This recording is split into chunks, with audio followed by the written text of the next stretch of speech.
আসসালামু আলাইকুম। সংবাদে আপনাদের সবাইকে স্বাগতম জানাচ্ছি আমি নুসরাত। শুরুতেই সংবাদ শিরোনাম। ইরান যুদ্ধবিরতির অনুরোধ করেছে, দাবি ট্রাম্পের।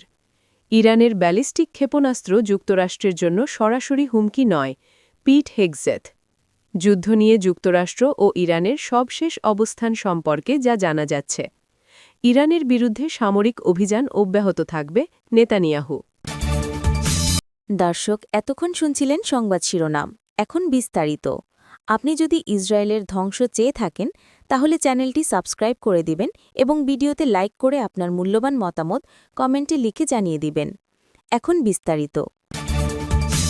যুক্তরাষ্ট্রের প্রেসিডেন্ট ডোনাল্ড ট্রাম্প বলেছেন, ইরানের নতুন শাসন ব্যবস্থার প্রেসিডেন্ট যুক্তরাষ্ট্রের কাছে যুদ্ধবিরতির অনুরোধ জানিয়েছেন।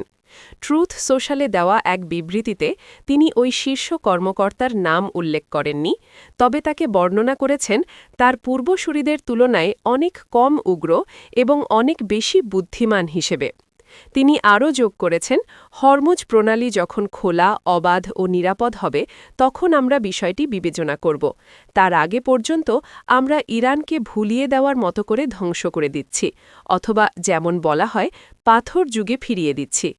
তবে যুদ্ধবিরতির এই প্রস্তাবের বিষয়ে ইরান কিংবা অন্য কোনো স্বতন্ত্র সূত্র থেকে তাৎক্ষণিকভাবে কোনো নিশ্চয়তা পাওয়া যায়নি বলে জানিয়েছে এএফপি।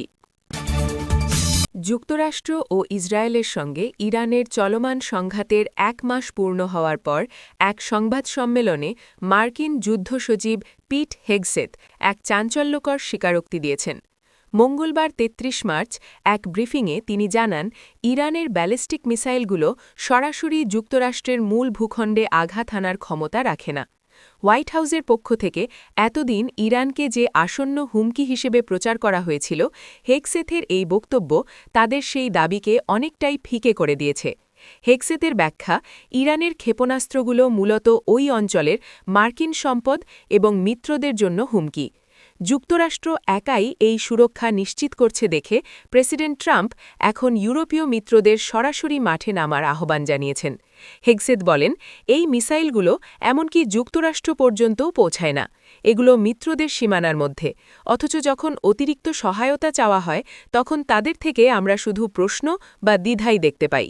এদিকে মার্কিন প্রেসিডেন্ট ডোনাল্ড ট্রাম্প তার ট্রুথ সোশ্যাল অ্যাকাউন্টে যুক্তরাজ্যকে উদ্দেশ্য করে বলেছেন, তারা যেন সাহস সঞ্চয় করে হরমুজ প্রণালীতে যায় এবং এর নিয়ন্ত্রণ নেয়।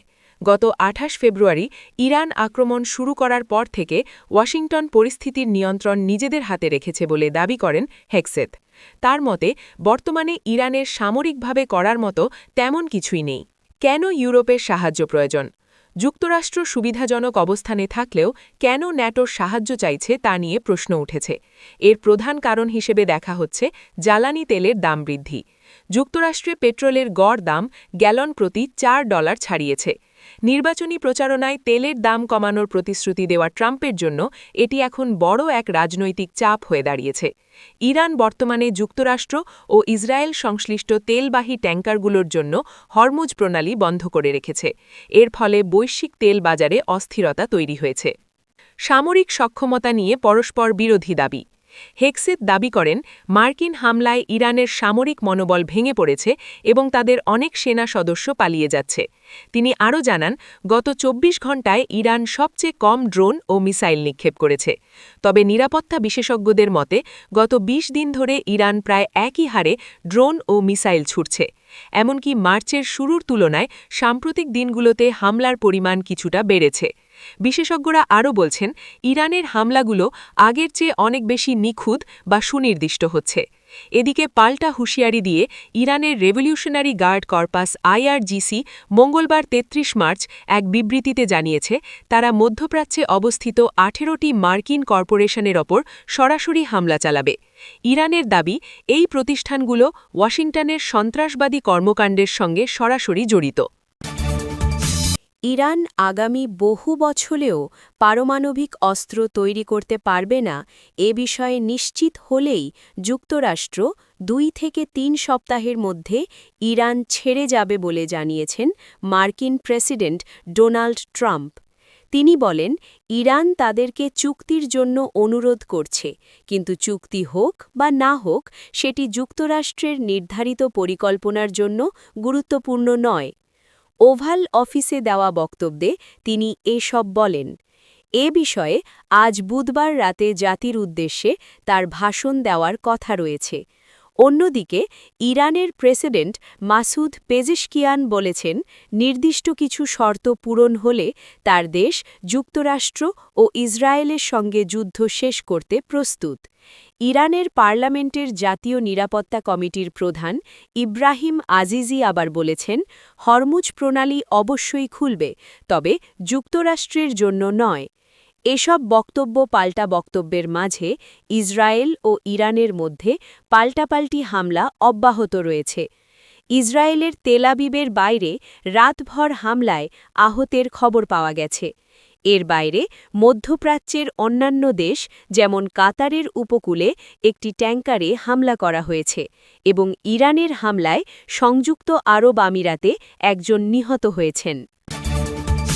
ইসরায়েলের প্রধানমন্ত্রী বেনিয়ামিন নেতানিয়াহু বলেছেন, ইরানের বিরুদ্ধে তাদের সামরিক অভিযান অব্যাহত থাকবে এবং তারা তেহরানের সন্ত্রাসী শাসন গুড়িয়ে দিতে বদ্ধপরিকর। মঙ্গলবার ৩১ মার্চ টেলিভিশনে দেওয়া এক বক্তব্যে তিনি বলেন, এই অভিযান এখনও শেষ হয়নি। আমরা সন্ত্রাসী শাসনকে চূর্ণ করতে আমাদের কার্যক্রম চালিয়ে যাব।